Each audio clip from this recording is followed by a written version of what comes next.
Thank you very much, and thank you very much indeed for coming. My name's Steve New. I work with Annette Mikes at Hertford College and at the Surrey Business School, and it's a great honour to be involved with this fantastic event in this spectacular building. I'd like to say something about two absent friends to start with, but before I get there, I should mention that we can only hold this event with the support of a fabulous local non-profit organisation, Global Canopy. So we're extremely grateful for your help in supporting this work. The two people I wanted to mention who aren't here, the first one is the principal of Hertford College, Tom Fletcher, who's been an extraordinarily enthusiastic supporter of the Oxford Ministry for the Future initiative. And he's not here because he's in New York being briefed about his new job, which he takes up in a couple of weeks' time, as the Under-Secretary General for Humanitarian Affairs at the United Nations, which is a wonderful thing he's going on to. Tom has talked a lot about what we're trying to do now, and an analogy that he's used frequently, which I particularly like, is the idea of this activity and the activities we've had and will have in the future as a kind of collider, with the idea that ideas and information can that otherwise wouldn't normally meet will bump against one another, and in the ensuing sparks we can take away something new or see something old in a new light. I'm also delighted, I'll just stick in a quick congratulations to Tom's interim replacement as Principal of Hertford, Professor Pat Roach, who was elected yesterday, so thank you very much. And Pat has also been a great supporter of this work. The second person I'd like to mention who's not here is Kim Stanley Robinson, whose book, The Ministry for the Future, was the starting point for this activity. It's an extraordinarily, painstakingly researched, attempted realistic look at the medium future of the planet in the light of climate change and the responses to it. And its imagination and the density of ideas has been the inspiration and impetus for what we're doing here. So thank you very much for coming. I'm going to hand over now to my colleague Annette Mikes. Thank you very much.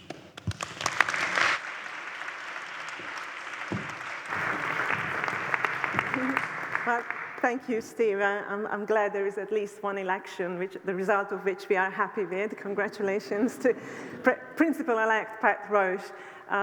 Otherwise, many of you might have felt waking up this morning, it's like living in a low-intensity horror film. But some of us have been living that experience for months or for years, working on research pertaining to our environmental crisis and political economy crisis and the climate crisis. Many of us here in Oxford are just staring into the abyss. And you can't really do this without some kind of moral imagination, some glimpses of what might be, what there could be at the end of the tunnel, is there a vision towards which we could be working? So we are all doing that in our own disciplines, but very rarely do this together collectively. So this is the idea of the OMF as collider, bringing together scholars, researchers and students for multiple disciplines who hopefully can exchange, inspired by things that are being said here, continuing conversations and discussions outside of Sheldonian too. And I know we do that because this is our previous event, which took place in June, very quickly led to this one because those conversations were continuing and people wanted to come together again. Previously, we had Kim Stanley Robinson with us, and we found that the formula of having a master storyteller leading these discussions helps us academics because the world doesn't change on the advice of technocrats. The world changes when stories are being told in a way that resonates. So today's storyteller, the person we have in the room with us, is Richard Powers, Pulitzer Award-winning author of the Overstory. He's here to talk about his current book, Playground. Richard is has won numerous awards and have prestigious university affiliations with the Stanford University and the University of Illinois. So he will tolerate the academic discussions, but he's not an academic. He doesn't define himself as an academic, as a professor. He's a storyteller par excellence. He will be interviewed by Professor Emma Smith, professor of English literature, whom many of you know, a leading Shakespearean, if not the leading Shakespearean in this country. Apart from studying Shakespeare, she is an expert on book history and early modern drama. So Emma will interview Richard. I think that's going to be an invigorating conversation. After that, we're going to have a panel of Oxford experts drawn from various disciplines joining the conversations. And let's hope the collider, the magic will happen just by us being around. And you will also be part of this. Hopefully, we'll have a Q&A at the end. So please do prepare your questions, your comments. We hope that this is going to turn out to be an inclusive conversation. Thank you very much. Richard, Emma, over to you.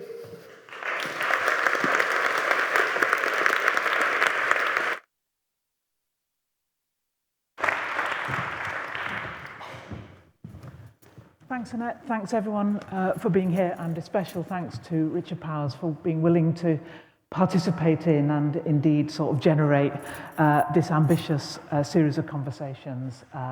This is not your average book talk that he is also currently in a long series of on a visit to this country. So thanks ever so much, Richard. Maybe we can start and pick up Annette's point. In Annette's briefing notes, she said to me that our conversation was to be about Playground, about the novel, but also about the novel at a moment of urgency. And we were just reflecting that we didn't sort of feel that it would be quite as urgent today as it has turned out to be. How do you feel about talking about Playground today as we absorb the news of the US election? Yeah, I think we have to. I mean, it's hard to think about anything else right now. So I am in week 7 of a very long book tour that will take me from here to the continent. I came to Oxford directly from the West Coast, so that's a lot of time zones.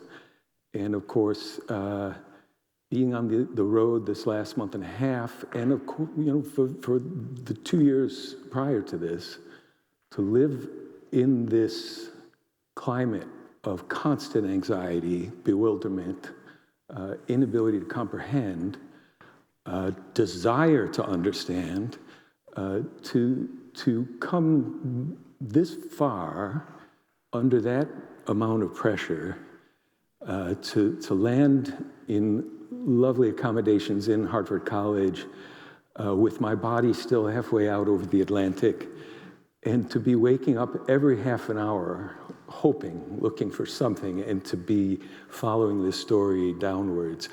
It's made it quite a catalytic moment for me. There's a great deal of anger. There's a great deal of disbelief. There's a great deal of sadness. But I also position what's happened in a longer social context. I remember a quarter of a century ago, people looking out and saying, around the year 2025, white Americans will be in a minority, and it will cause a great social paroxysm. And of course, the Trump phenomenon is much more complicated than that.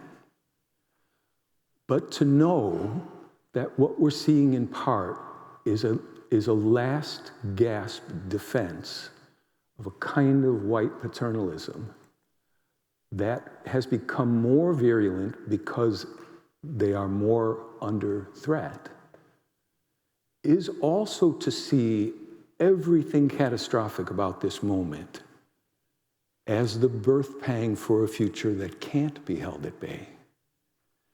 And so I'd like to think that all these emotions that I'm feeling, that everyone's feeling, have in their etymological base something moving, something that will move us from one place to the next. And to see in this moment of real despair, the bottom from which we emerge and become something else. I don't know how else to put it. I love that sense that something that is moving, that's to say, operates on us emotionally, is also moving in a transitive way. It's changing things. And we're back, I guess, to the role of fiction in urgent times. Annette referenced it in her beautiful and concise introduction. There is a line in the Overstory, which is all the best arguments in the world won't change a person's mind. The only thing that will do that is a good story. The story that we're living through right now is not yet good. But as in all novels, there has to be cataclysm, crisis, setback in order to have climax and denouement. So if we understand this as a call to emotions, I think that may be the most productive thing we can do with it. Maybe we are in a comedy then yet. We just haven't had the turn. Right. We haven't turned. Right. Let's talk about Playground, which is an absolutely remarkable novel. Some people in this room will already have read it. Others will have that pleasure. It's a novel about the ocean and about the deep, far ocean. There's a lovely moment where one of the characters says to an American, when you talk about the ocean, you're talking about the coast. I'm talking about the ocean. And there's this whole strange, beautiful concept that is brought to life. It's a bromance and a romance. It is. And it's got a really challenging turn towards the digital world, AI, alternative worlds that we might create in our minds or online, and what might be possible in that, and what's terrifying about that. Can you talk a bit about how you came to put these elements together? Yeah.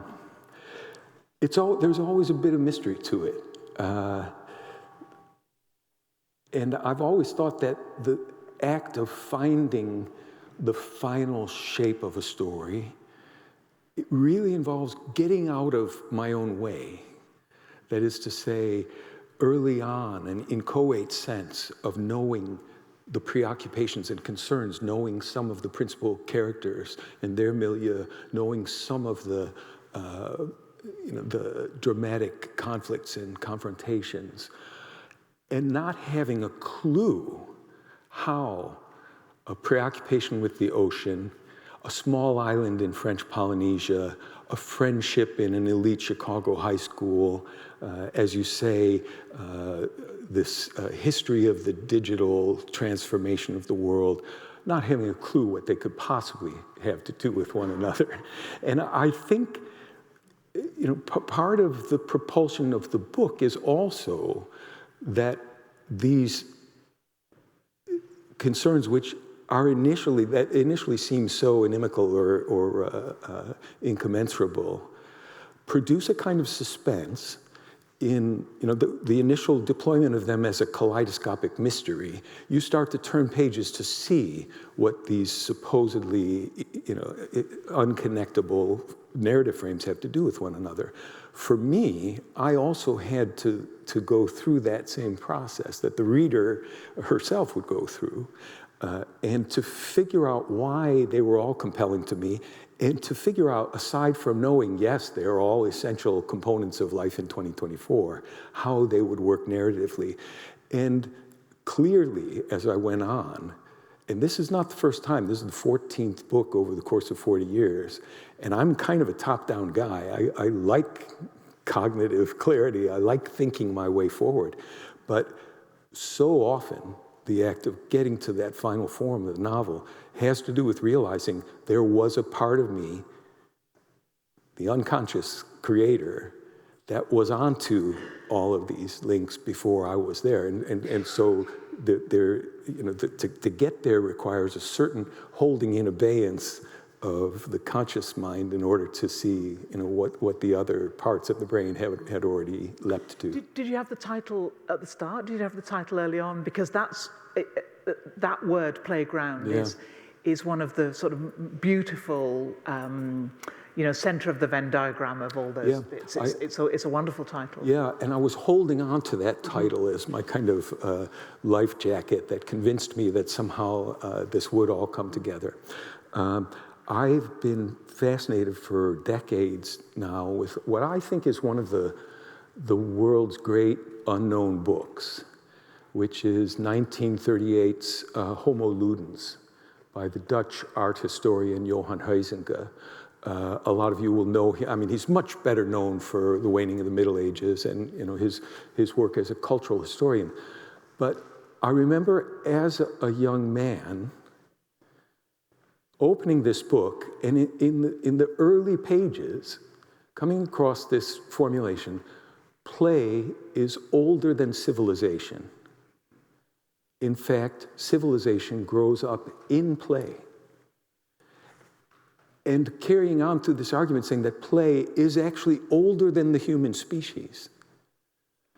And Huizinga goes out to develop this marvelous notion that it is in the magic circle of play that we have the ability to follow out paths, arbitrary rule sets that will allow us to chain and infer and predict the consequences of choices. And as he develops this notion, there's the growing realization that actually this capacity for play, of working out in the abstract, in the symbolic space, in the play space, in the magic circle, the capacity to do that has been selected for again and again throughout the taxonomic tree of life. And that if you want, there's a character in the book that actually says, if you want to teach something to be smart, first give it the capacity to play. So it was in that title, it was in that notion that this was going to be something about the magic circle of play where all the stories did come together. And I guess I got onto that. I mean, the story is, when you ask somebody where did the book begin, it's always inviting the novelist to lie, right? Because a novel's like a watershed. There are 10,000 tributaries where it starts, and some of them go way, way back.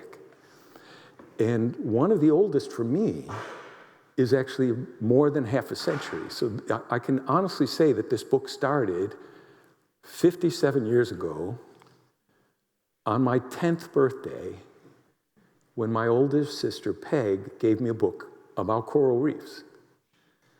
And I was this kid growing up on the north side of Chicago in the deserts of suburban, square block brick bungalows, stretching for miles in every direction, who now had this portal to a different earth. And would look out my window and see the world that I knew, and look down here and see these psychedelic, surreal creatures that were obviously from another planet, and thinking that's the earth I want to live on. And I'll never be able to get there because this is the real earth around me. Well, by absolute chance, my father, who was a school principal, took a job in Bangkok, Thailand the next year. And so on my 11th birthday, I was snorkeling in the coral reefs among these creatures that I knew from my book. And it was my older sister's death a couple of years ago that got me thinking again about that childhood desire to become an oceanographer or a marine biologist, the conviction that I would certainly be that thing. I got sidetracked, Goodness. Right, and my sister's playfulness in giving me this gift that started me down that chain. What is the ocean? What is AI? What does phosphate extraction and colonialism? What do they all have to do with this, enormous playground that we know is out there and can't always reach. You do some of that magic of the coral and the underwater. There are some absolutely fabulous descriptions, one of which I would like to talk to you about if we have time. But let me just pick up on those points that when we use the word playground now, does it sound, I mean, it can have the resonance that we're using the earth as our playground, that we are, you know, throwing away wasting what's valuable about it. But you have a very high value for play, don't you? So that you're not, I didn't get the sense, two of the characters in the book spend a huge amount of time playing Go. That's a big formational part of their relationship, isn't it? First chess, and then first chess, and then far more complicated and then Go, and then from that they develop this Facebook-ish platform called Playground. You're not. I don't think the book is particular. It's critical of that there's good play and bad play. Is it, or is play a neutral? I think increasingly my moral sense through fiction depends upon seeing both positive and negative affordances in all things, right? And allowing all of the issues that impinge upon our moral engagement, allowing them to have both dark sides and light sides. So there is plenty in the book that shows, as you say, that sense of trivial or neglect that the words play and playground have in English. But it also requires for a full sense of the potential and the possibilities out there. The wonder. Yeah, that's right. Yeah. And the sense, as you hinted when you talked about Huizinga saying, play is older than civilization. It's a really great way that you challenge human exceptionalism, as you do so well in Overstory. Right. But here, the ocean is playing. There's a wonderful, anybody of my sort of vintage will recognize those first computerized game that you have, which, do you remember? I think it was called, you say you can Google the name, but I think I could remember the name. I think it was called Simon. That's right. And it was blue, red, green, and yellow. Do you remember? It'd go do, do, do, do, and you had to do them back in order. And there's an absolutely bravura, wonderful section in the book where you link that to the squid that's changing, the cuttlefish that's changing colours in this extraordinary way. Now, there's a world in which those are absolutely opposed qualities. You know, a kind of cheap, pointless consumer computer game, computerized game, and this beautiful cuttlefish signaling. But you actually put them together in a way which is not ethically charged, but recognizes the similarity. Yeah, I think you've put your finger on it. That this book I now see as part of a triptych of novels that have as their common concern a challenge of human exceptionalism. That the culture that we've inherited and that so completely colonizes our sense of what's possible and who we are and where we are is predicated on this idea that we are somehow qualitatively different from the rest of existence, and that, in fact, not only are we the most interesting game in town, but we're effectively the only game in town that can do the things that we're proudest of. And these books are attempting to challenge that narrative from every direction. So to point out, for instance, to have my marine biologist playing catch with a manta ray, creature whose last common ancestor that we've shared is 400 million years old, you know, and in fact to realize that there are octopuses that will play with floating toys that researchers introduce to their tank, and will jet them off with their siphon and wait for the toy to come back to them in the stream of their tank, and do this repeatedly for hours like they're shooting baskets. That challenges our sense that only humans play. It also challenges, a more recent acquiescence, which is that other high mammals like us that look like us and share a lot of recognizable characteristics, that they might also be part of an exclusive club. When invertebrates play, when fish can pass the mirror test, right? It's humbling. And it also calls out for new definitions of who we are. But when this little Simon toy, the first digital toy to be mass marketed, grows up step by step by step into ChatGPT-4, which can now take my PDF of this novel, read it in 5 seconds, and give me, at the level of a bright undergraduate, 7 or 8 instances of where irony occurs in the novel, right? That also is challenging to our sense of human exceptionalism, right? So this book is trying to give it with both barrels from every conceivable direction. Incidentally, it was great fun as a game, as a magic circle, to ask ChatGPT-4 what it thought. I don't even know what pronouns to use, but what it thought. I don't think ChatGPT has ever shared its pronouns. It's coming. It's coming. About my treatment, what do you think Richard Powers thinks about AI? And as you pointed out with play, this entity, this creature that was trained on the repository of literature as it now exists, came back and said, there seem to be good affordances and bad affordances. Wow. And I said, well, what persuades you more? He says, I think we should be worried more about the bad ones than we should be excited about the good ones. So I thought, all right, take it from the source.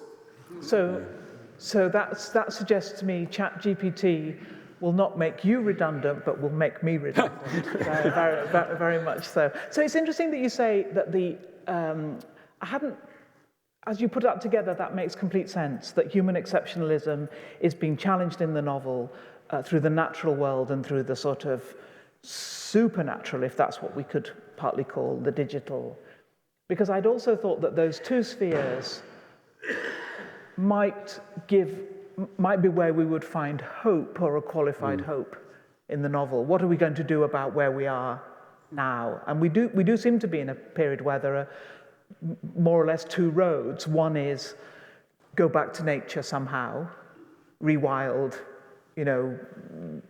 roll back some of these things, or really lean in to AI robots to do caring jobs or something. Do you feel that it feels as if your characters have made different decisions in that kind of in that sphere about where their future lies? They do quite definitely. But again, what is the use of fiction in urgent times? It's to present a series of nodes where a reader might make an imaginative identification and might, inside the magic circle of play, might say, what future would obtain if we went down this path, or this path, or this path, and how do I feel about that? So again, to present a complex, multivariate, morally ambiguous novel is to invite the reader to play with the possibilities and to see the ways in which we play with fire and we play God and all of these other games, not necessarily to resolve for them the right path forward, but to do that act of emotional identification, which is a necessary prerequisite for reformulating your sense of what the possibilities of the future are. We are so good now at treating literature as a commodity. And we use the same mechanisms now in public our public discourse about fiction is interchangeable in some ways. We use the same 1 through 5 stars as we do for wood chippers and leaf blowers, right? What can you do? What can a writer do inside a novel to say, you need some other relationship to this than a mere commodity? Going into a book is not about liking the book or not liking the book. It's about coming out of the book in another place, right? And, to some extent, I'd like to connect that a little bit with what we were talking about earlier, which is the realm of the more than human in storytelling, whether or not it predates us evolutionarily or postdates us evolutionarily. And you tell me if this is an unfair formulation, but when I was first studying literature, that's back in grade school, we had a formula for the possible levels of dramatic conflict. And I don't know if this is a transatlantic thing. Is it ringing any bells? Go ahead. So this was a little threefold formula. And of course, back in the day, it was highly sexist. And it was man against man against himself, and man against nature. Okay, so that there are 3 ways of creating dramatic conflict that make for an interesting story. You can put forward an individual who has a set of values in their psychic economy, all of which might be laudable, but all of which can't be held under the fire of this crisis, right? So I may treasure very highly fidelity, but I may also consider to be my core value honesty. But now I'm put in a narrative situation where I'm not allowed to have both. I have to tell my friend Emma something horrible. Do I stay faithful to the friendship, or do I privilege honesty over that? So that's a great story, and there are millions of instances out in the world. Now, the other level, the second level of drama, where you hold completely admirable values, hierarchy of values, and I do the same. You treasure equality above all things, and I treasure freedom of all things, and we have an election, and now we can't be friends anymore, right? That kind of second-order novel where the reader is made to feel sympathetic with 2 incompatible positions. And creating that sort of dialogical, moral, earthquake. So the first you could call the psychological novel. The second you could call a social or a political novel. That third order, which is that somehow the human race might want things that the living world is either indifferent to or hostile toward or cannot abide, right? That used to be the meat and potatoes of storytelling, right? But around about the second half of the 19th century, it really started to disappear from literary fiction. And I think the reason must have been that we became convinced that our technologies made that drama irrelevant. Yeah. That we'd won it. Yeah. Well, that grade school formula, it's utterly reductive, and that's not how it works in the novel. Correct. But I can see all of those in Playground. Sure. Most definitely. And to hit on all cylinders, you need psychology, you need social and political, but you also need this third stream, which, as I was growing up, struck me as being almost invisible in literary fiction. That I could read book after book after book, and there would be nothing but human protagonists trying to figure out the cruelties and desires of other human protagonists, as if we lived on a completely open and blank space that had no agency or ideas of its own, or needs or urgencies of its own. And I think it's only within the last couple of decades, as artists, as storytellers, have begun to realize that not only haven't we won that war against the more than human world, but we are actually losing it rapidly. That those kinds of concerns, I don't have a good word for it, it's, the metaphysical novel is sometimes called, but that those concerns have come rushing back in. And that's why we're here now in this forum. It's what Kim Stanley Robinson and I have in common. Some of that never left other genres. It never left science fiction. It never left fantasy, for instance. There was always this existential struggle about what we could get away with, what we wanted, what the human project was, and what the aliens on other planets had to say about the viability of that project. But notice that literary fiction kind of relegated those genres to second class. And that's a great narrative in itself, because it explains why broadly science fiction, fantasy has come back into the mainstream, as you say, so much in the last decade or so.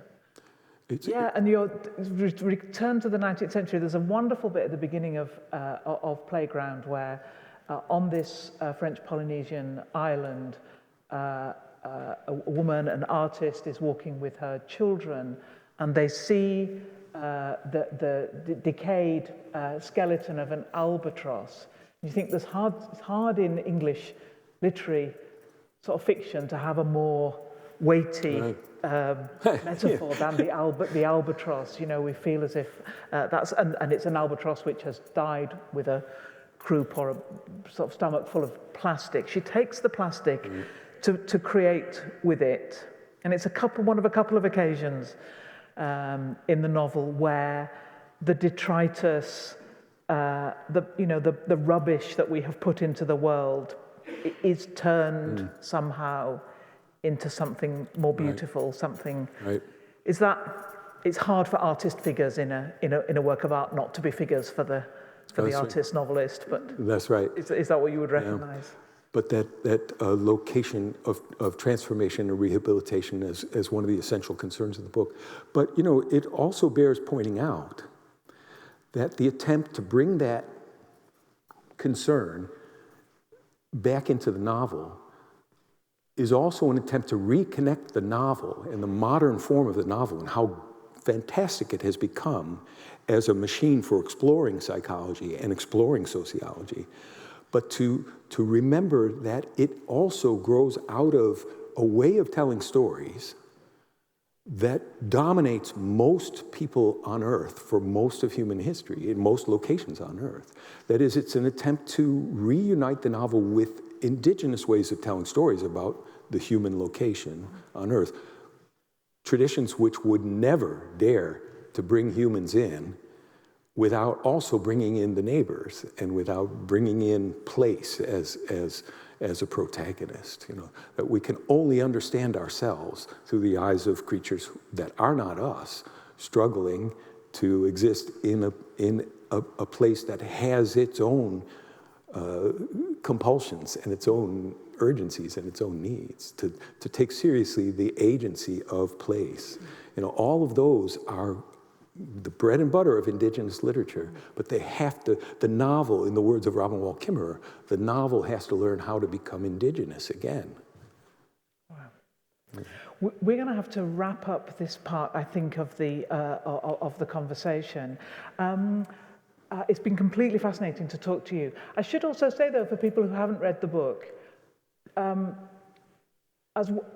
as well as this, we've made it sound like a sort of seminar, rather a worthy seminar. It's an extraordinarily thought-provoking book. I have talked about it to loads of people and tried to work out parts about it since I read it. So it is a really thought-provoking book, but it's also, of course, a fabulous depiction of place, of character. These two guys growing up and their friendship and their rivalry is very, very, very beautifully done. The sense, the ways in which, poetic ways, these themes chime in very lightly. You feel very pleased when you notice one. It's not, you're not banged over the head. This is a proper storyteller. I mean, I know we know that, but I didn't want, because of the particular way our conversation has gone, I didn't want you to think this sounds sort of all very good, but a bit worthy. It is a great novel. That's why it's a great novel to read. And that's why it's able to do this other work. I think we're cutting the carpet to fit the corner store, but you've put me in mind of Horace. I think it's Horace. The purpose of poetry is to instruct and delight. And delight. Right. So the question is how to get both of those going.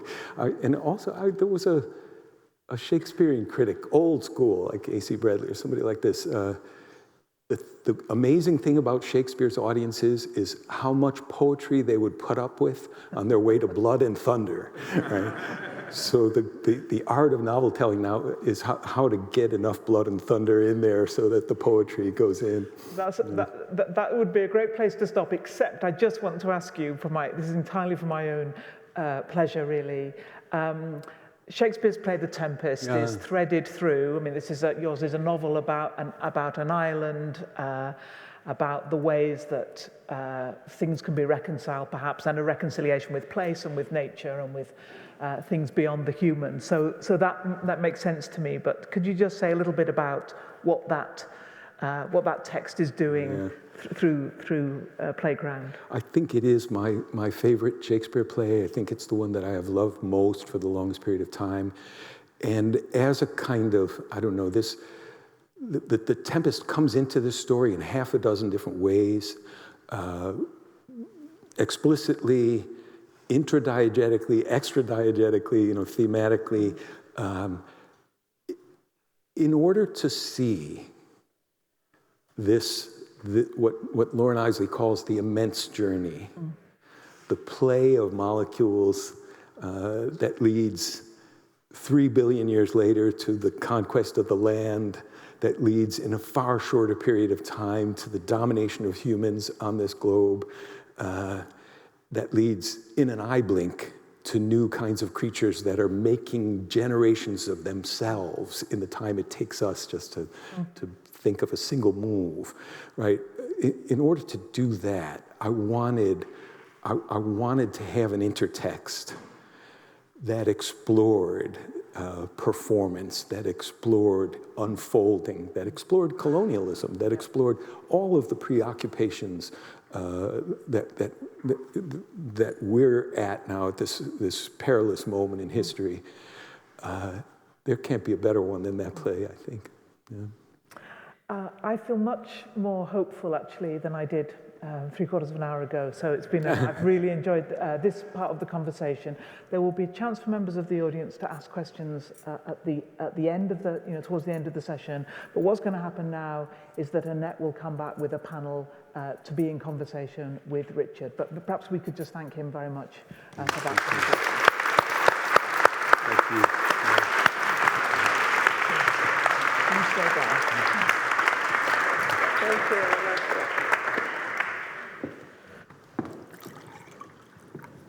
Yes, so I would invite Natalie, Cameron, and Pablo. Please take the stage.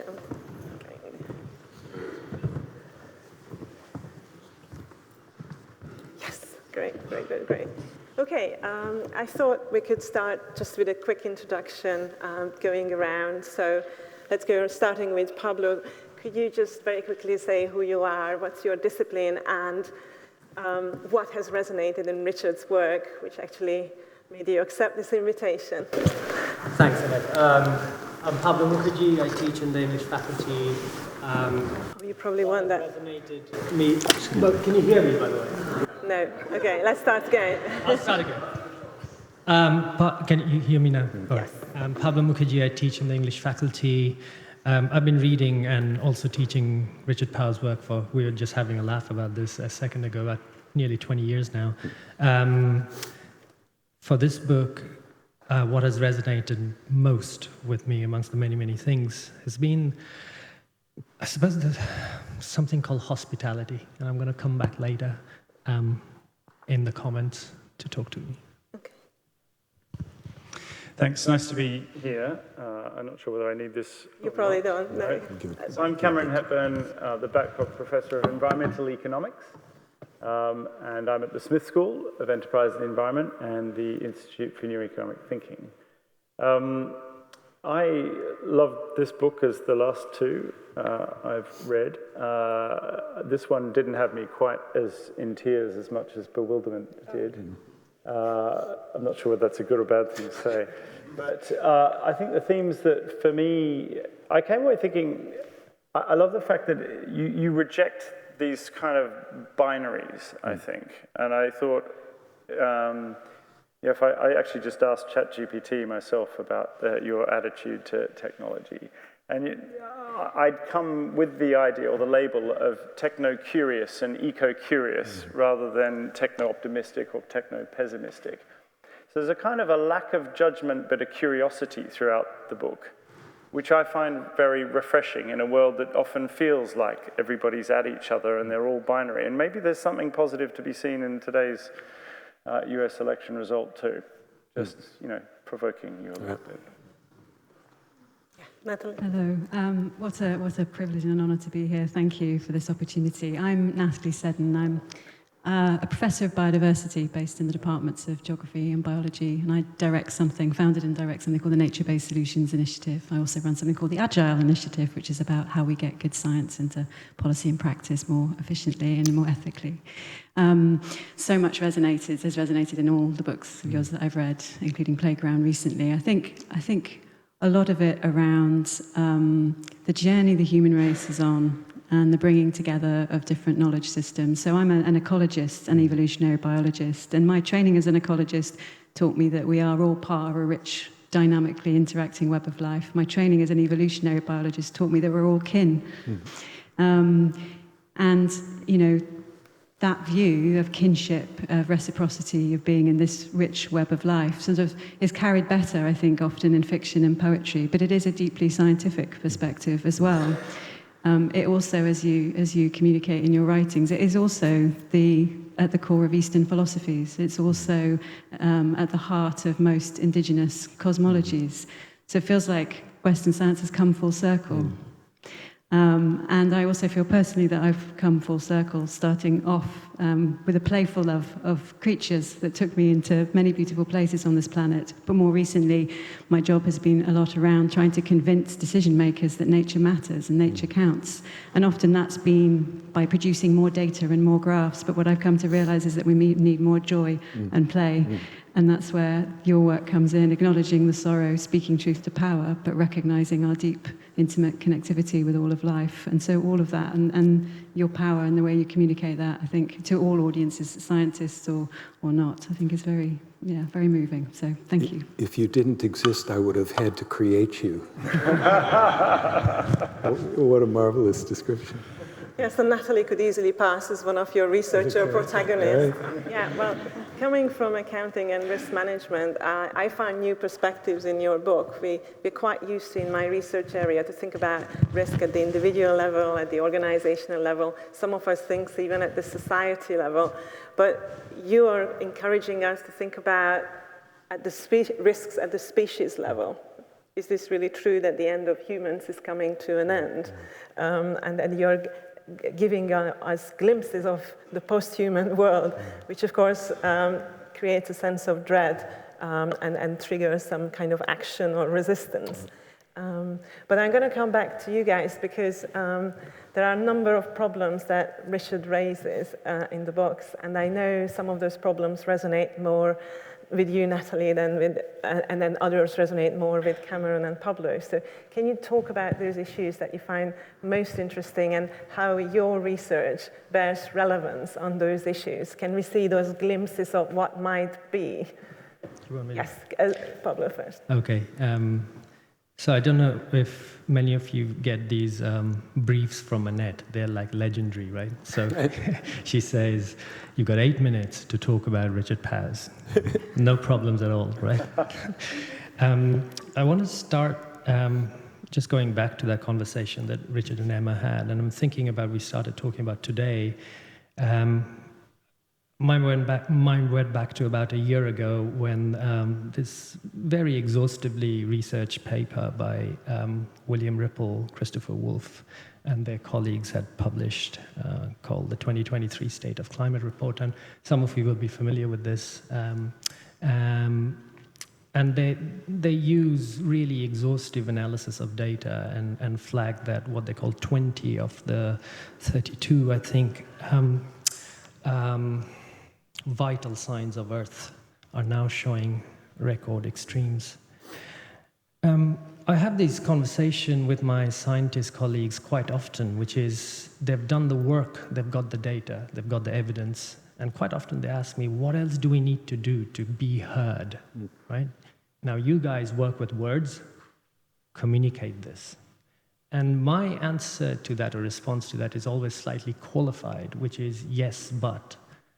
And that butness has to do with what Richard and Ed were talking about just now, which is literature deals with information all the time, but deals with it in specific ways, right? And part of what I want to do is go back to that wonderful passage that Richard talked about and Emma talked about, where one of the 4 key characters in Richard's novel goes down to the ocean to swim. This is Evelyn Beaulieu, and I'm just going to allow me to read this for a minute. The page number. In bad scholarly practice, I've taken it down but not noted the page number, but I can give it to you in a second. All right, so here's the passage. Years of study had convinced Evelyn that mantas were far smarter than the world suspected. She had spent too many decades of close observation to be cowed any longer by the prohibition against anthropocentrism. What began centuries ago as a healthy safeguard against projection had become an insidious contributor to human exceptionalism, the belief that nothing else on earth was like us in any way. At her age, Evelyn Beaulieu had no more time for demure self-censorship.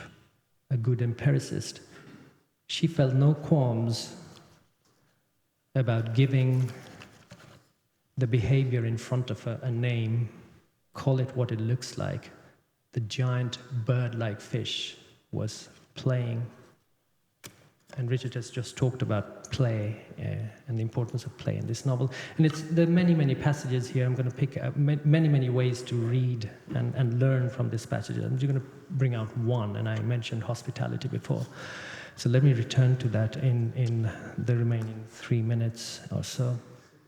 So anthropocentrism, as Richard just has talked about, it clearly has had a habit of bending the world, of remaking it in an image of the human, and it's usually and rightly seen as a part of the lethal problem that is climate change today.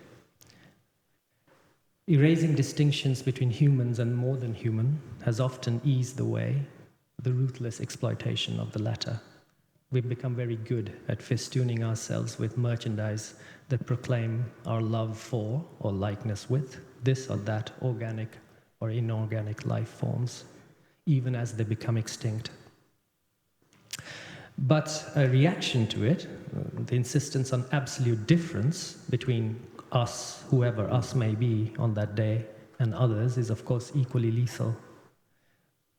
We see this today, particularly on this day, in the wild celebrations that greet authoritarian promises to build complex security and weapon systems to extinguish the possibilities of migration, movement, refuge, of life itself. So let me put it this way.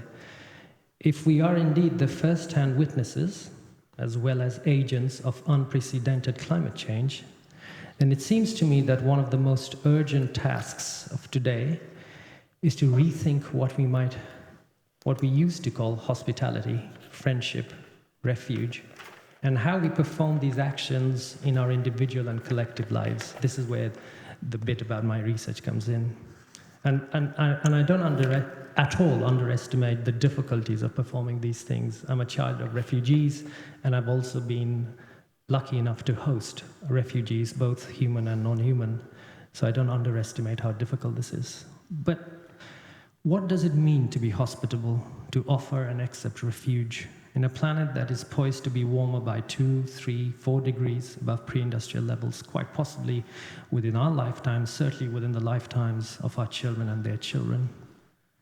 What might a state, nation, or polity where laws of hospitality take precedence over that of security, or better still, hospitality is itself a condition of security, look like. Richard Powers' writing, not just in Playground, have been asking us to ask these questions for a long time now, and these prompts also allow us to answer the other question I started my comments with. What can literature do in the era of the hyper-object that is climate change? Not just communicate data, evidence, information, wrapped up as fiction, poetry, drama, etc. No, not at all. If literature is thought thinking about itself, it may allow us to glimpse what we do when confronted with that data, that evidence, that information. Why we accept some and reject others, why we act on some and forget, perhaps willfully, others. More, what drives us to look at that evidence in the first place? To consult, to bring into common use a renewed sense of hospitality as a condition for planetary life. There are few things that are more urgent today, especially on this day. So thank you to Richard for having written this wonderful novel and allowed us to think about this. Thank you, Pablo. Richard, would you like to respond now to Pablo? Because I think you're going to be confronted with many nuanced arguments here. So I think it might make sense for you to do a response now. It's such a rich and generous way to engage the possibilities of fiction, to see that fiction itself might be an act of an invitation to hospitality. Certainly that's the way I conceive of it. I love that you've attached yourself initially to Eveline's moment of transformation, where she has moved from a rigorous scientific position to one that also acknowledges and incorporates her own sense of intuitively knowing the world and spiritually connecting to the rest of the world. I think the prospects of our continued existence here will probably depend to a large extent in seeing what we now construct as two inimical ways of knowing the world, of seeing the way that they are needed to govern one another, and that they are in fact not that far apart in their source. To see science and spirituality as at war with each other is to position ourselves in a landscape that either needs to be governed and mastered and turned into resources, or surrendered to in a mystical, amorphous way. To see them as necessary correctives and components of one another is to, as in my novel, is to move from the finite game, whose purpose is to win, to the infinite game, whose purpose is to continue the play. Mm-hmm. Right. Thank you, Richard. Shall we move on to Cameron? Yeah, thanks. I mean, your last comment, Richard, brings out for me the sort of comment I was making earlier about the rejection of binaries, the rejection of things being necessarily in opposition to one another. You have a very synthetic mind, I think, and that emerges through the book. Annette gave me 7 minutes. Obviously, I'm less favoured, Pablo, but I'll see what I can do. You're not reading from the book. Oh, okay. I wanted to say 3 things. The first is, I'm going to make it quick, but it's about the doom and gloom. The second is about why there is a story here that doesn't mean we're facing a post-human world and doesn't mean we're heading to 4 degrees. And the third is I just wanted to, after sort of perhaps making all of you think that I was a nutter, explain why perhaps this morning's results are not the end of the world, and there's hope everywhere. So to start, where are we on climate and the natural world? Obviously not good. You cited some stats. I can cite others: peak temperature, peak ocean heat, lowest glacial ice extent, etc. New category of hurricanes, because we need another one. But the biggest one for me, which is perhaps lends itself most well to storytelling, and the one which, for me, makes me gasp, is the fact that well, in fact, let me present this another way. So if you imagine an ice skater spinning, and they are tightly bound, and then they throw their hands out to the side, to the edges, what happens to their speed? They slow they slow down, yeah. Now imagine an ice skater with a lump of ice on his or her head and feet, and you melt that ice and it kind of spreads out to the outside. The thing that's spinning slows down. And we are slowing the spin of the Earth, which means that we're changing the length of an Earth day. And that, for me, is pretty serious stuff. Like, there's lots of data and stats, but that's the one that just makes me go, oh, seriously, we're really, you know, this is properly red alert sort of a moment. So that's part one, quickly dealt with. We know we're in trouble. Part two, why do I think that we're not facing 4 degrees and we're not facing a post-human world? And the answer is, in this refusal of the dialectic, it's not nature or technology, it's both. It's not left or right, it's both. It's not, you know, human or non-human, it's all together. And if we have a think about the progress that we're seeing in our collective consciousness and awareness of these challenges, that's the first step. And we have it. Now, you might think as a result of yesterday's election that there's no consciousness, but clearly there is. 93% of the world's GDP is under a net zero target. That's something. And it's not just a target. There are plans that the nations of the world have designed to get themselves to net zero.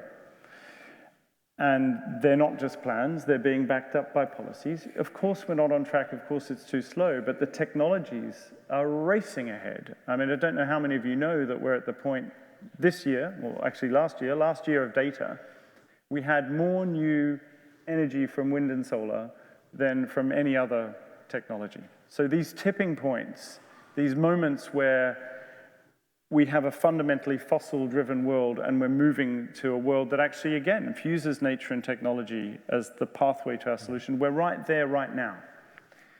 It may not feel like it, but it's happening now. And that's very exciting because we're on the upswing of what is an exponential curve. And a lot of our work at Oxford, especially in the Institute for New Economic Thinking, has been charting that, predicting it, and describing why and how it's going to play out, whether it's in batteries or cars or other technologies, including the energy sector.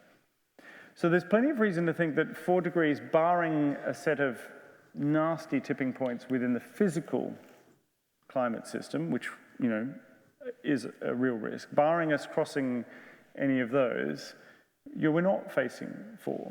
We are, I mean, I'm not sugarcoating a very bad situation. We had we got up to 1.7 momentarily earlier this year, above pre-industrial levels. But I think there is plenty of hope. And it's in the awareness, it's in the hive mind of humans working on the solutions to these problems. And they're not just tech.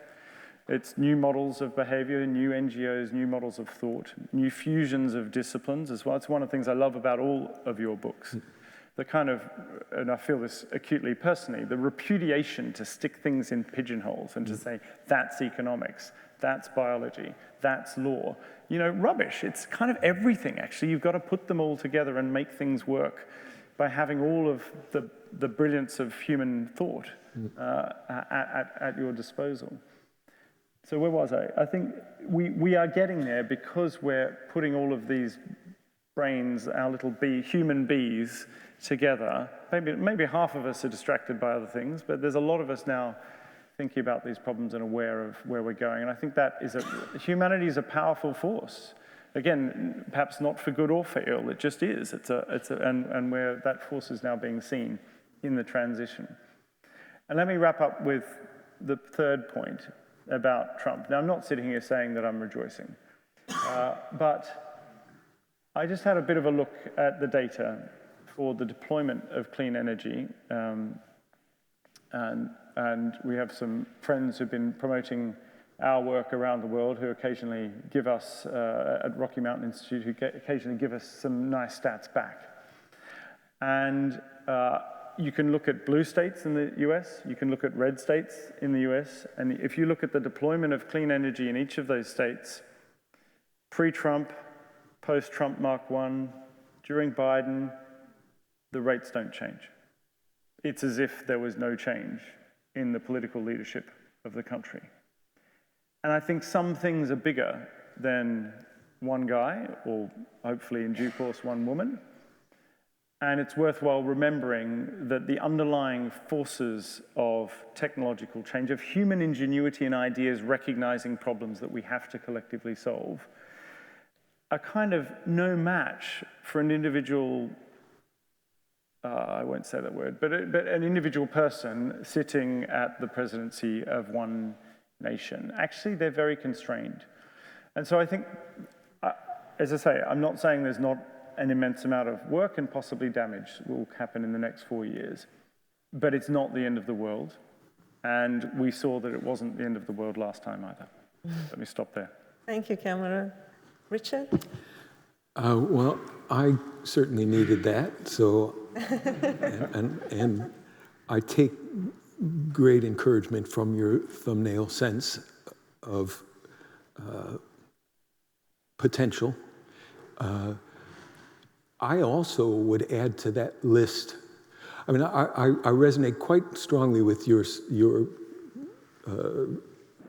saying that this is not entirely exclusively or perhaps even predominantly a technological challenge that we're facing, that it is also social and psychological. And a large part of solving the psychological problem is to show that the transformation of consciousness that we're talking about, when you're on the other side of that, there really aren't immense sacrifices. It's only from within the formulation that meaning is primarily about accumulation and possession that it looks like a sacrifice. When you substitute attention for accumulation, when you substitute presence for possession, and you're in this other place where you're tapping into a kind of rich way of being in the world, in fact, there is more potential for meaning, even in the face of the catastrophes that we've unleashed. Right, yes. Right? Yeah, well said. We're asking the question of hope. We perhaps should ask the question of meaning. All we really want is to be part of larger, significant processes where our efforts are returned. Because the future is not a binary between failure and success, because everything that you do moves the needle in some way, the potential for reward in your own life is greater. Now, how hard is it going to be to implement that transformation? Well, there are people who have studied social revolutions and who suggest that the trigger point is lower than we think.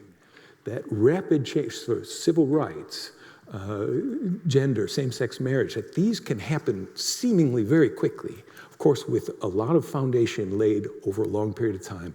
But again, not to be too self-serving or, for my people, but what is that foundational work?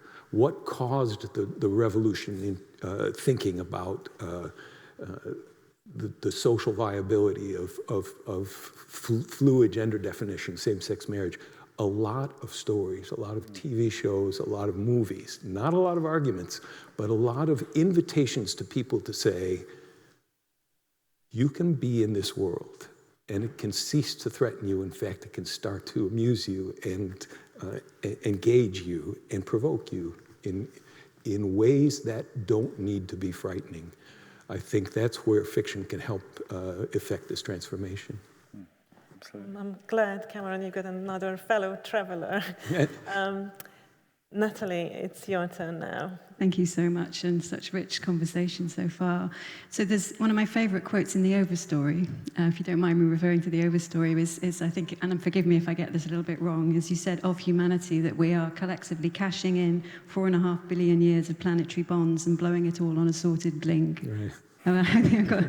And it really stuck with me. So forgive me, but I did cash in some of my planetary bonds recently. I flew to Colombia for the COP, for the biodiversity COP in Cali, and I just returned very recently, just this time yesterday.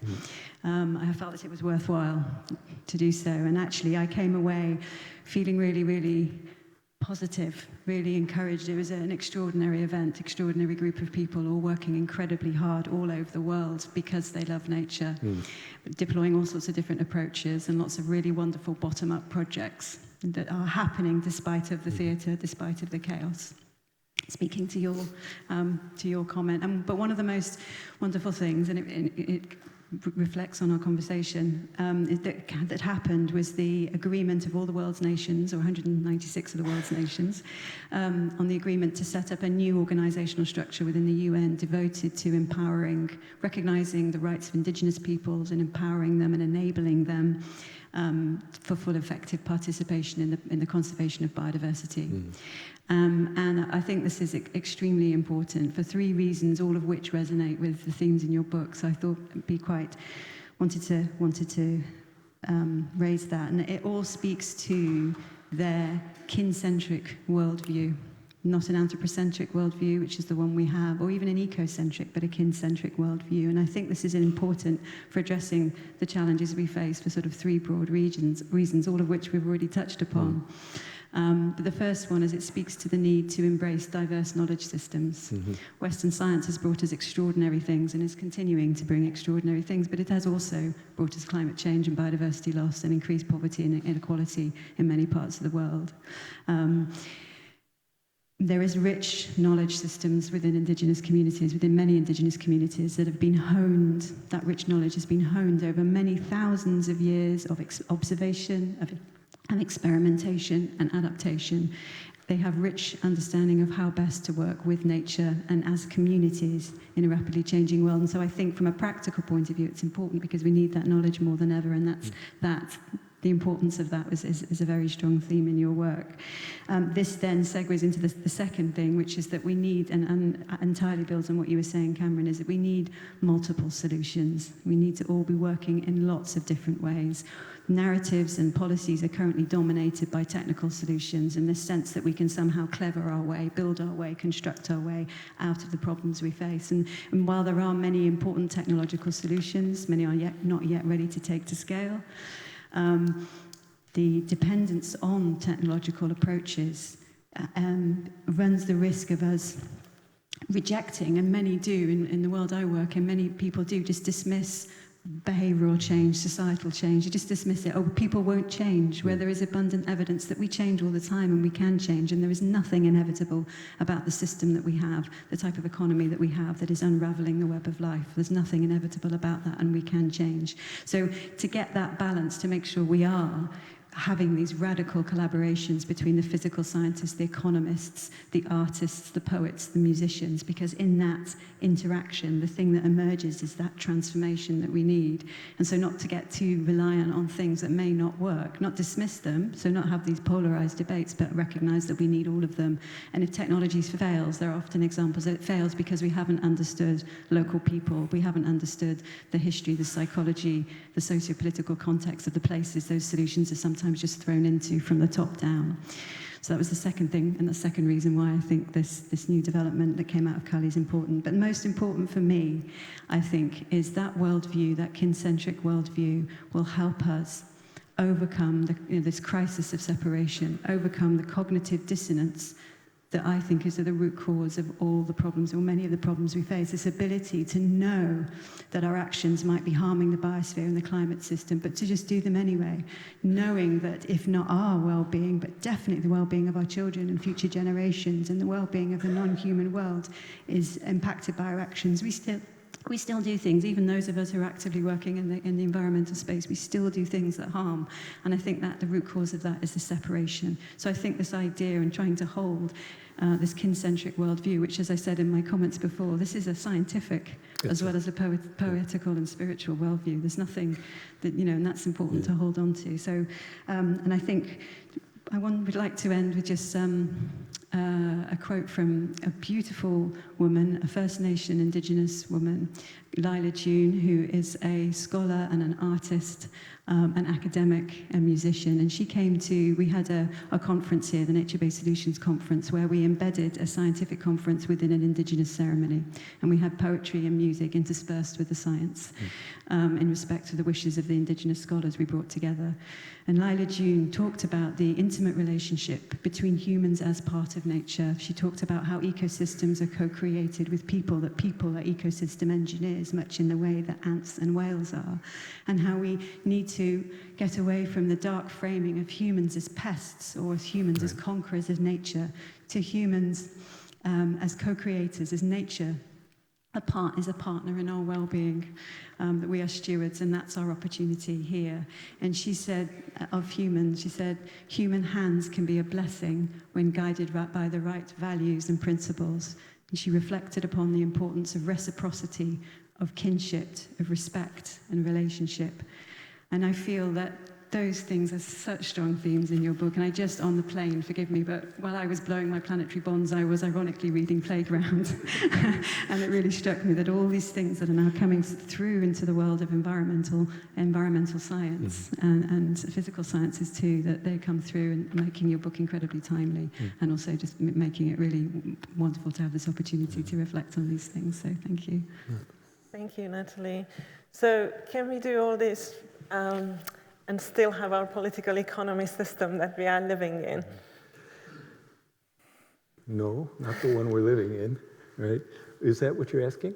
Yeah, because there is this idea that capitalism can deliver on this if we have the right incentives in place. If we understand the necessity better, then we're going to be more inventive. And yet we have got some sense that there are constraints out there that we created and we feel completely bound by. We call it, with Kim Stanley Robinson, we call it capitalist realism. Well, sure. I mean, the key point is capitalism also must evolve into a new species that is durable and fit for the catastrophic changes that it itself has released upon the world, right? It will not look like it looks now, right? It will necessarily have to incorporate a lot of the calls for transformation that have been articulated so beautifully up here. Yeah, and that process of finding what those transformations are going to be is a negotiation that can only be fostered by lots of different kinds of stories. And the expansion of our understanding of kinship is the bread and butter of fiction, right? And yet it's also an increasing site of awareness in the law, in social thinking. One of the seminal texts for me in the creation of the Overstory was Christopher Stone's Should Trees Have Standing, which is such a cornerstone essay, written in '72, I think. And the first few pages of that have to do with simply doing an aerial view of what we mean by who gets to be included in the category human. And Stone shows that not long ago, the ill, the insane, the disabled, the elderly, the children, none of them were human. And that we have rapidly moved into a world where the idea of that term has expanded in all kinds of productive ways. Now he says, keep going. Who are we kin with? And what should our legal system give standing to, right? If now we're in this place where only in order to be a plaintiff, you have to be a human being, then there are going to be all kinds of crimes committed against everything that doesn't fit in that category. So storytelling is an immensely powerful way of increasing this notion of kinship, but so is science, right? And one of the throwaway lines of Overstory was, Patricia Westford saying, that tree in your backyard and you share 25% of your genes. And I thought, well, that's a curiosity. But there have been so many people, lay people, who have said, I take that seriously.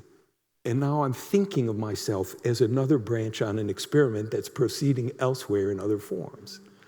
For those who can't get to the kinship, who need to see things inside the formulation of the society that we exist in now, the alternate thing that storytelling can do is to show that crimes against the more than human world are always also social justice crimes, right?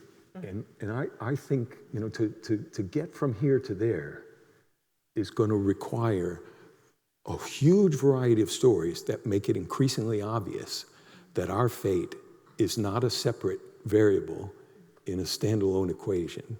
And our fate is necessarily part of these larger webs of reciprocity and interdependence that you so eloquently talked about. Mm-hmm. Yes, in your books you also raise the specter of corporations that may be out of control. We are raising all these values that we want to evolve, we want to perpetuate, we want to recombine, and yet we created this Frankenstein monster of corporation, which doesn't prioritize the same values that we think we should. So that's my question to all of you in the panel. How do we deal with the idea that we have got institutions, from accounting to the state, that are not infused with ecologically conscious values? Right. That point is actually part of Stone's arguments in the opening of the essay. He says, after we start granting humanity to all of humanity, we also now start granting it to corporations, to ships, to universities, and the like, right? And yet, we can't take suit out on behalf of a river or on behalf of a mountain, right? So you see that where the cone of expansion is. But I don't. Would anyone like to comment on the ideas around the institutions that we created that might be running away from us when we are trying to curb the environmental degradation, or that may also be potentially of concentrating our leverage in ways that we don't have without them. Mm-hmm. I certainly have a start, and guys can have a think further. But I think with some of these institutions, they're not necessarily intrinsically good or bad. To something you said earlier, there's positive and negative forces in all things. Mm-hmm. And so you can take capitalism as a system. It's clearly, as a system, it is leveraging our destruction of nature, but it need not be thus. You can imagine, and I think we will have to get towards a form of economic governance that infuses values that are friendly to non-human species in it. It's, as one of our colleagues loves to say, if it's not sustainable, it won't be sustained. Mm. And the current system is not sustainable, so it will not be sustained. Right. So we will have a new system. Now, it might look more or less radical than some of you imagine the new system to be, but it will be one, I'm sure, where there is the tension between freedom and equality that you and Emma discussed earlier. And we will see neither unleashed, you can't have unleashed freedoms because somebody's freedoms is another person's rights being trampled all over. But we need a system that retains some of the balance between the conventional considerations in a human polity while also infusing natural values. Now, some of that can come through the way we rethink our economic systems. We can rethink the nature and structure of the corporation. We can rethink the structure of the legal system, and indeed who has and which entities, non-human, have standing at the courts. And the law is moving in those sorts of directions in interesting ways. So I think for me, it's not a wholesale rejection or repudiation of the the extended phenotype of humanity, which are all of these institutions. I mean, they're just kind of complex beaver structures in a way, but we've made them. We have the opportunity to adjust them and to change them, and we will because we must. Mm-hmm. Natalie? Thank you. I think there's a tension between trying to make existing structures more sustainable, and sometimes I feel that we need to discuss what we mean by sustainable. And have well-being of all beings at the heart of our definition of sustainable. But to what extent is it worth continuing to tinker with the existing things to just make them incrementally better versus beavering away over here, creating a whole new world that I think it's, in the words of Buckminster Fuller, as somebody that my partner has alerted me to, an architect and radical thinker, we need to build a new system that makes the old system look obsolete. So learn from that, learn the lessons, but maybe it's going to be too hard because things are so entrenched and so perpetuating of the system, and it's very, very hard. And many of us, that's exactly what we're doing. We're trying to make that old system better, but perhaps it's better to actually try and build something new based on the learnings that makes, those corporations think, well, that's actually working better for all. And I think increasingly, and the sort of the space that I think we often work in is sort of pointing out and highlighting the dependencies of the economy on a healthy biosphere.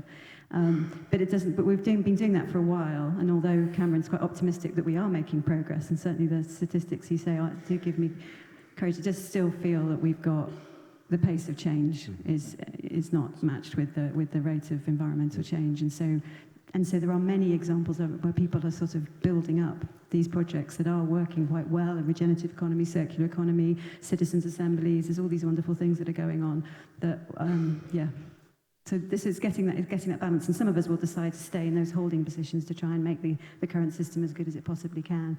But I think it was good to spotlight in our work, whatever our work might be, all those examples of where people are trying to do something quite radically different, and actually it's working quite well. Mm-hmm. Yeah. So how do these arguments look, Pablo, from a post-colonialist or global south perspective? Yeah. How do you change the economic system today? Small question. Yeah. I guess, we do work a lot. I have friends, for instance, who've in forensic architecture in London who are now working in Goldsmiths, who have been working to bring a lawsuit against the Indonesian government on behalf of the orangutans as a part of the legal kind of innovations that you've been talking about. I guess one of the ways that I have found it useful to think of, not just in terms of systems or organizations or institutions, although those things are very important, but also in terms of all these things being really about a web or network of social relations.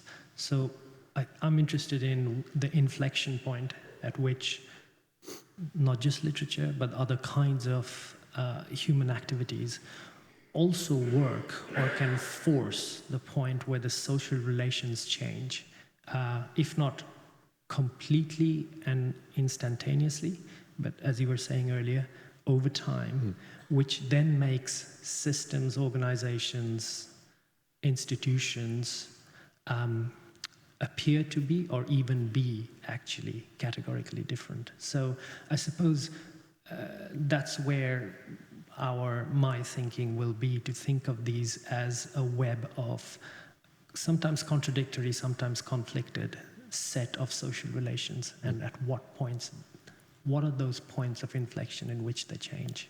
And I would say storytelling plays a critical part in that moment of inflection. Thank you.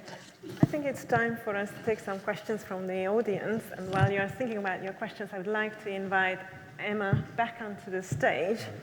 So you will be helping us facilitate this discussion. Over to you, Emma.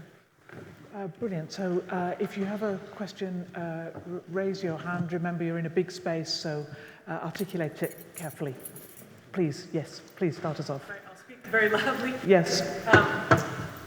Fantastic conversation, and Richard, it was so interesting hearing you talk about, Overstory, bewilderment, and playground as a conversation, because that's certainly, how I read them, and started rereading Bewilderment this morning because that felt like the only response to, you know, what had happened. But I guess I was. Thank you. I guess I was. I'm very curious about is where you see the conversation going next, because I was very struck by one of the scenes in the book where Eveline is diving in, you know, the ruins or the wreckage of World War II, you know, battleships, and nature has started to reclaim and regenerate. And I really got the sense that far from being sort of equals, it almost felt like humans were, you know, were guests of nature.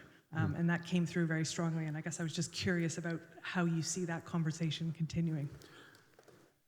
So I did belatedly come to the realization that these three books are formally linked as well as thematically linked.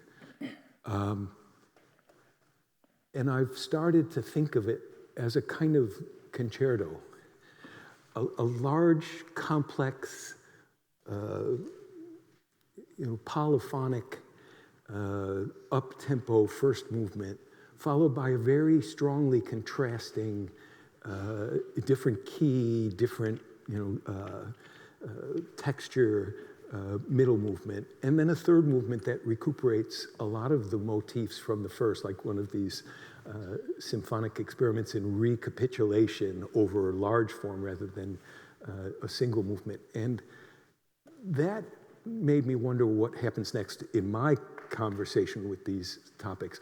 But you're also asking, I think, another subtler question, which is, in our conversation with the more than human world, what happens next? And this is an odd thing. I take great comfort in knowing that nothing that we have thrown at the world changes in the slightest natural selection's ability to respond ingeniously, rapidly, robustly to change, right?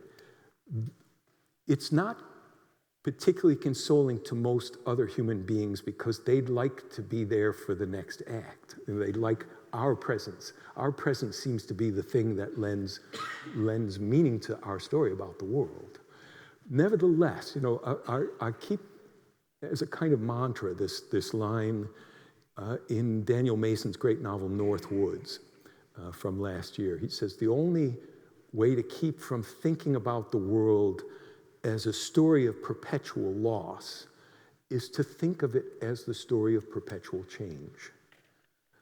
And to go back to the point that I made earlier, if that is no longer contrary to our sense of hope, to our sense of meaning, if we indeed can accept the fact that the reaction to change is perpetual, multivariate, and doesn't always need our guidance, then we can rejoin the infinite game for purposes of continuing to play the infinite game. Now, what that means from my standpoint, what will the next story look like? I don't know, but this conversation will be in it. Mm-hmm. I think I'm gonna, there was someone over here. I'll just run around with this. Please, sir. Thank you very much. You could get a job. Is this working? I think it will be if you just, I think it will be put on remotely, not by you. Hello. Yes. Oh, hello. Richard, we've been touching on this, and other members of the panel too, of going around this really, really interesting question. What is the story that is going to motivate people around climate change? And what is the story which is going to motivate the kind of people who are voting for Donald Trump or might vote for parties which deny the existence or the threat of climate change? What's that story? And if I could kind of prompt you in one way, how do we deal with the fact that the most compelling stories are ones which contain not just a hero but an enemy?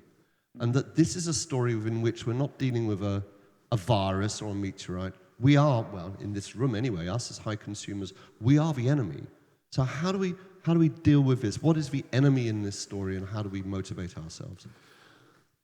Oh, what a brilliant and complex question for, you know, how I have 2 minutes, or I'm going to take a slight detour first before I come back and try to do this head on. But part of our problem right now is simply structural. See, we've radically changed the way that stories get told, but our institutions haven't caught up to that structural difference. So within a very short period of time, we've introduced, and this is part of Playground as well, we've created these ways of rapidly distributing stories throughout the world to anyone, anywhere, at any time. Right? But we've decided that those platforms are not to be regulated. So we have social media that are exempt from the same kinds of accountability that we have laid down very carefully for books, for magazines, for all other ways of distributing story. So we're saying now the fastest ways that we have for telling stories are just platforms, so they can't be accountable for the material on their platform. But at the same time, the people who create those platforms are very deliberately, very cleverly, and very cynically writing algorithms that exploit the fact that sensationalist lies travel faster than qualified truths and will tilt you repeatedly toward those things that are traveling fastest because they are sensational and they are incredible. The third part of this troika is that we now have programmatic advertising, which means that large companies are subsidizing colossal conspiracy theories without even knowing it, because their ads are going out and floating to these sites that get the most hits because of the algorithms that are pointing people toward those sites. So the bad stories need also to be addressed. All the affordances that we've talked about, the power of fiction, right? As soon as you tell a story about what Nancy Pelosi's husband is really doing behind the scenes, right? All of these conspiracy theory stories, right? If you give them the power to do everything that stories do so wonderfully, but you remove any kind of curb on doing it maliciously or malevolently, you're not going to have a society. I mean, so much of yesterday's election was basically an acknowledgement of the jettisoning of consensual truth. So much of yesterday's election was done by people who were pulling the lever saying, I don't know anymore what's true and what's not true. So I'm simply going to revert to us versus them, right? Because nothing else is valid or verifiable. The positive story probably is going to have to acknowledge that, and is probably going to have to invite people to imagine worlds where that kind of storytelling has been licensed. Right?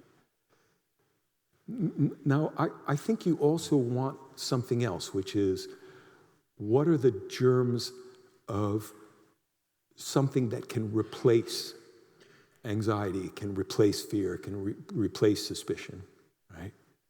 Natalie, I think, very beautifully suggested a whole litany of things that are deeply imbricated. And I'll only add to that saying humanity returns when it's invested locally in something that we can see, hear, touch, is palpable and immediate, right? So again, this is my suggestion that the new stories are going to have to look a lot like the very old stories, but they're going to have to exist in structures that we've come to recognize as our own, that we are deeply literate in. So we need new ways of saying that person who you've demonized or you're afraid of, that crisis that you think is the annihilation of your way of being, of your personal identity, are not those things.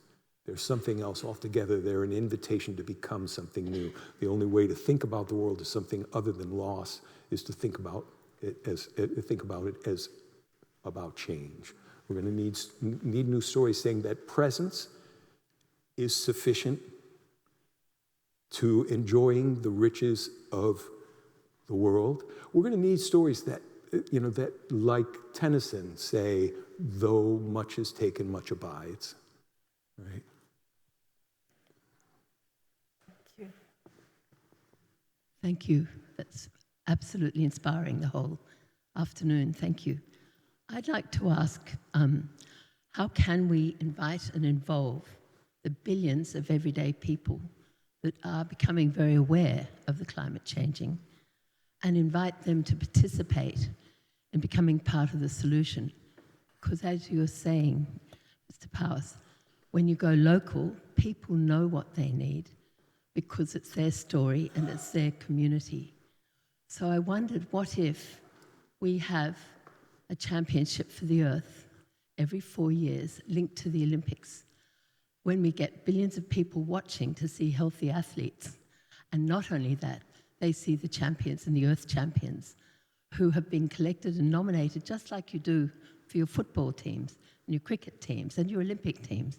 Communities get behind it, they get involved and passionate, and perhaps they even work on up and down the Thames, the villages all connect to each other.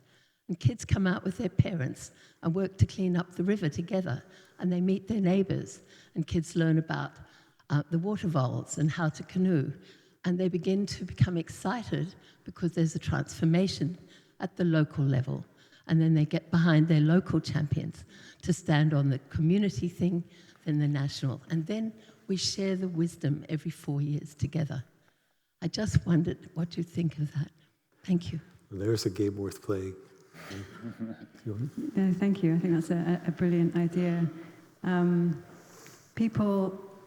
There's a lot of eco-anxiety and paralysis, and lots of people, and especially young people, or even everyone who just feels overwhelmed, and everyone will be feeling very overwhelmed today. And that tends to produce paralysis and depression, and people don't want to get out of bed, they don't want to do anything. We see a lot of that with students coming to this university. They arrive here to do their degrees, saying, what can we do? Is there anything we can do?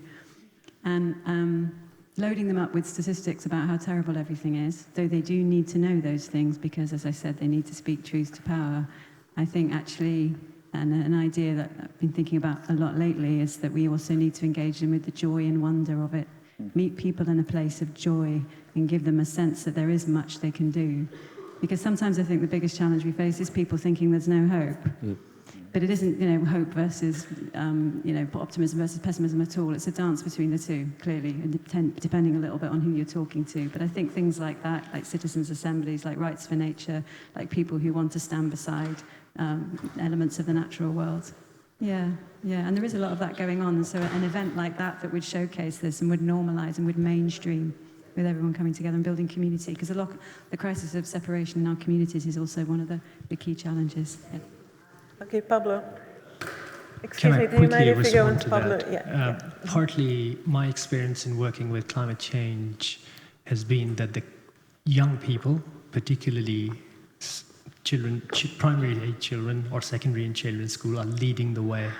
So as part of what you've just said, we might think of doing is to reverse the pattern of learning and teaching, where we might have to say, we need to learn from people who are under 14, under 10, under 8, actually. I remember one of the best experiences I've ever had in Oxford is to look at the year-long climate strikes run by school kids for over a year with very little organizational help from adults. So part of what you're suggesting may be to rethink what teaching and learning involves, including the relationship between universities and schools, and reverse it in some ways.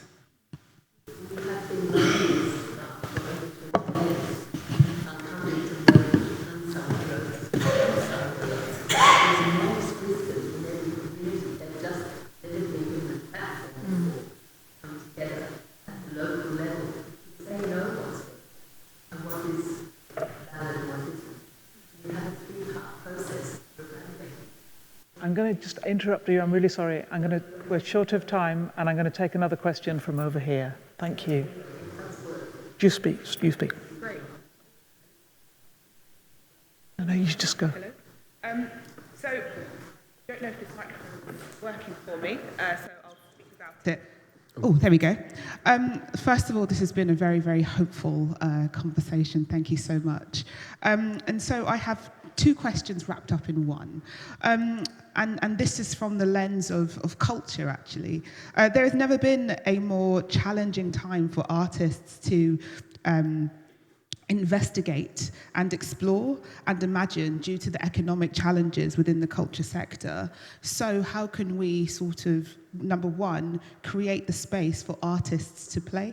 Number two, how can we create the language for sectors outside of culture to understand the potential for artists, and what does that look like on a local and global level? Thank you. Pablo, I think as one whose current research program is about how the arts can accommodate this conversation, I think you're singled out as number one here. Well, I think you've just raised a structural point there, going back to Richard's point about structure, which is to say not that there is no art going around this, and to the contrary, there's a plethora of artistic interventions. It's just there's been a sustained attack on the possibilities of rooting those activities or expressions within communities, and part of the structural changes that are required now is to almost, I would say, force a rethinking of the relationship between arts and communities, not as a kind of add-on, something that kind of makes things look great, but as what I mentioned hospitality before, but part of what you've just said is almost a mandatory support of art as a lifeblood of communities to address the issues that you've just said. So for me, what you've just said is underlying, the background for that is a couple of decades worth, or maybe longer, of a sustained attack on the possibility of art as a part of communities' lifeblood.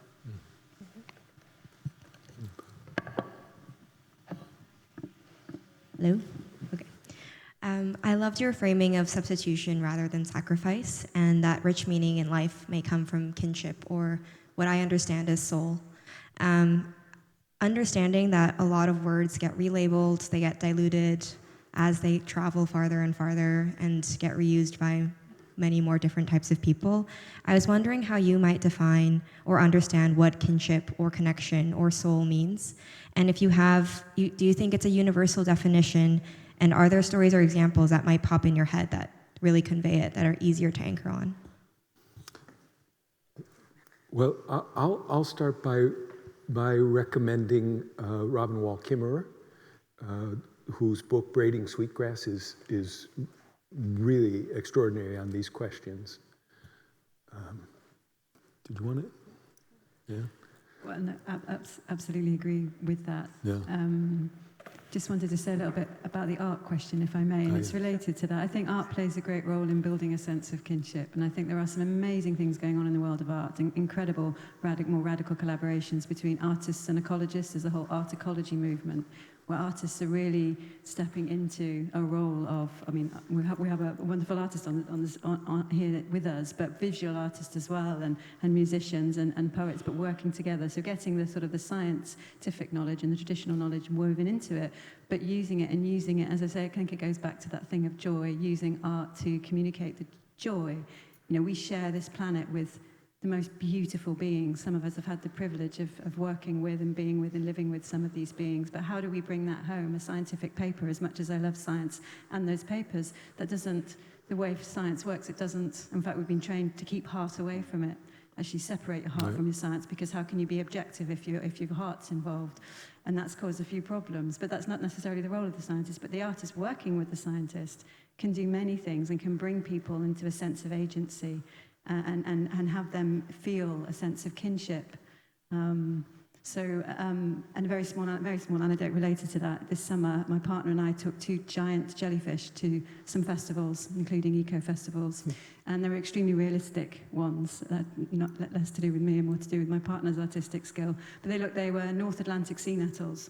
these really, really extraordinary creatures, and we took them around, and the amount of joy and love that just these giant puppets generated, and the opportunity it gave to talk to people about the fact that they shared a planet with beautiful creatures was actually one of the most rewarding experiences ever. And it's like I was thinking about impact of science on individuals and building a sense of agency and joy versus impact of the arts informed by the natural history and the science, and how that could potentially transform more effectively and build a sense of community. So I think, yeah, but as you say, the problem is resourcing and funding in a system which has really undermined the role of science, and to try and address that if we can. But I'm encouraged by some of the things that are going on that speak to all of that and help build a sense of kinship. And to go back to this question of building kinship, I think that has to also proceed along a lot of different vectors. I mean, there is a sense of kinship that can be built up by deeper and deeper understandings of genetics, of evolution, of biology. There's a sense of kinship that can be built up by setting aside prohibitions against anthropomorphism and realizing that behaviors that look like our behavior actually are kin to our behavior.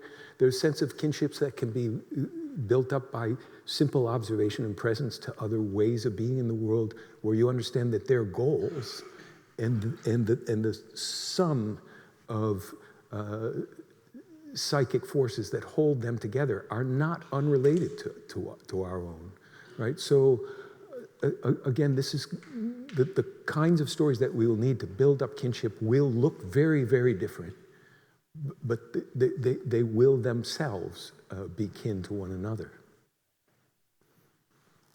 Yes, I think we've got time for one last question. Okay. Thank you. This has been a wonderful panel with both heart and head, but I'd like to ask about something a little different, which is anger. Which I think was yellow bile, if I remember, had to look it up, but in the Four Humours. So Robin Moore Kimmerer, she's got a new book out, The Wild Serviceberry, which is well worth attention as well, and there's been much wisdom spoken there. And I fully on board with everything Cameron has said about the rapid deployment of renewable energy in the States and elsewhere under both administrations. That's all great, but I really want to ask, how is this hopey, changey thing really working out? So in 2000, I went to the International Coral Reef Symposium. The Australian scientists were telling me, don't worry, the barrier reef is going to be fine. You know, we're way outside this hot zone, which we're concerned about for the Golden Triangle further north. I'm sure you, forgive me, I haven't read The Playground yet, but maybe you touch on this.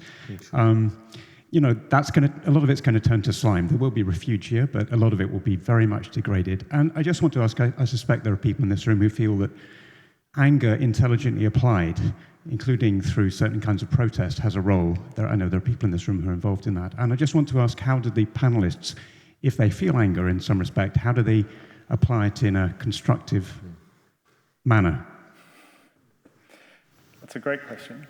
I'd love to start if others permit me to. I think, I mean, if you go back to Hume and think of reason as being the slave to the passions, which I think it is, anger it's not an emotion that even a psychologist, and my wife is one, seeks to kind of dampen, because it's a motivating force.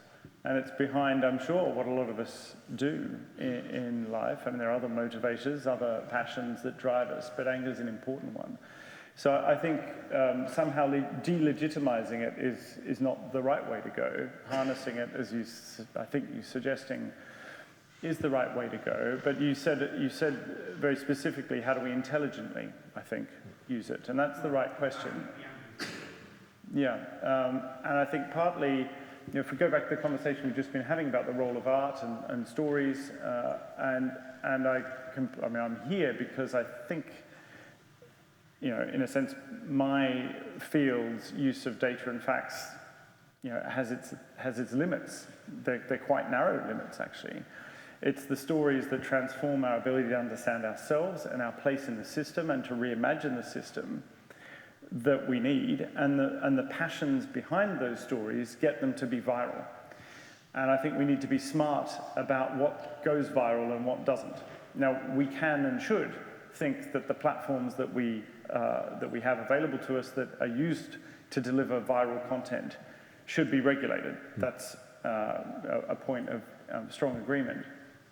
But I'm also, and Natalie and I think have this kind of happy duality. While you can think about revolutionizing the system, you also want to make the most of what you've got in the systems that you have at the same time and do both in parallel. It's not A or B, it's do both. Dream up the new system, leverage the proverbial out of the existing systems. And we've got these existing systems that promote viral content. And anger is a brilliant way of getting material out into the minds of the billions. And so some combination of anger and cleverness and joy and, I'm obviously not a novelist. But that I think is actually really quite central. And I think Casper's question over there, it's how do we get the right story that moves the needle? It is harnessing those passions coupled with an intelligent leveraging of technology and virality, which is what's been done so brilliantly by the forces that would have us continue to destroy nature, honestly, in recent times. Let's play the same game. Let's play that game. Let's play it better with all of our IQ and our EQ and our understanding of how these systems work. Yep. Though this game playing cannot go on infinitely here, I'm really aware of our time constraints, but I think Natalie could answer the same question with actually an example. You brought a guest who would be a personification of how we might enlist the arts and other perspectives into this conversation. We would also like to offer this guest and what he's going to do next as a gift to you, Richard. I know you enjoy music very much, and as a gift to the audience too. So Natalie, you introduce your guest to us. Thank you very much. Yes, it's a real thrill, a real delight to briefly introduce you to Sam Lee, who is with us today. Sam Lee is a poet, he is a musician, he is a deep lover of the natural world, and he breathes new life into the old songs of these lands, whilst also writing his own beautiful songs that often reflect on the ecological crisis we face. And I've had the great privilege of hearing him sing on many occasions, both planned and unplanned, over this beautiful year. And always for me and many around us, the experience is to bring us into the heart of now, to bring us into relationship with presence, and to reconnect with ourselves and where we are. And so, given all that's been discussed, really a great pleasure to welcome you, Sam, and I will let you talk a little about the music that you will sing. But thank you for being here. Thank you so much, Natalie and Richard, and all of you, especially you guys for being such good listeners. I appreciate this has been an extraordinary but long afternoon, and I don't want to take too much more of your time. Luckily for you, folk songs are generally quite short. And I'd like to sing an old song, a song that speaks to many of the questions, particularly the last two, about the arts and grief and anger. And I'm going to indulge in a sad song, a song that is almost exactly the same age as this building, incredibly, but one that comes from the communities of Northern Ireland on the banks of Lough Neagh. It's a song about deforestation. And it's extraordinary in its virality that it has been continuously sung since that moment. So this is where the song has carried the transformation of rage into a state of heart and perseverance of protest. The song comes from the forest of Bonnyport Moor, a much-loved oak forest, oak and ash forest, that was felled by the English for wood, for timber, for boat building. And at the heart of that forest stood a mighty barrel-chested 1,000-year-old oak called the ornament tree, a tree that was the seat of story and myth and lore and legend, and came down as part of that project to extract. And this is a song that came out in response. The hopeful side of this tale is that nearly 400 years onwards, 300-something year onwards, The site of that forest is now a nature reserve, and flourishing ecosystems remain. So the future holds, we know not yet. So this is the song Bonnie Portmore. Thank you. Oh, Bonnie Portmore, I am sorry for to see the woeful destruction of your ornament tree. You stood on the shores for many's a long day, till the longboats of Antrim came to float you away. Oh, Bonnie Portmore, you shine where you stand, and the more I think on you, the more I think long. For if I had you now, as I had you before, then the lords of old England could not purchase Portmore. For the birds in the forest so bitterly weep, crying, where can we shelter, and where can we sleep? For the oak and the ash, they have all been cut down, and the trees of Bonnie Portmore are all fell to the ground. Oh, Bonnie Portmore, I'm sorry for to see the woeful destruction of your ornament tree.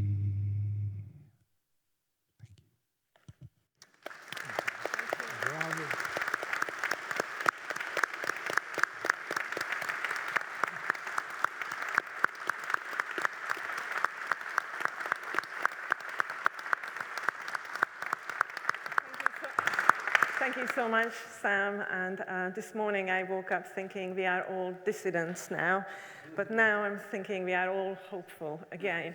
So on that note, I would like to say thank you to Richard for sharing his time and thoughts with us, for the panel, for Emma Smith and all the wonderful people who made this gathering happen. Thank you so much. See you next time.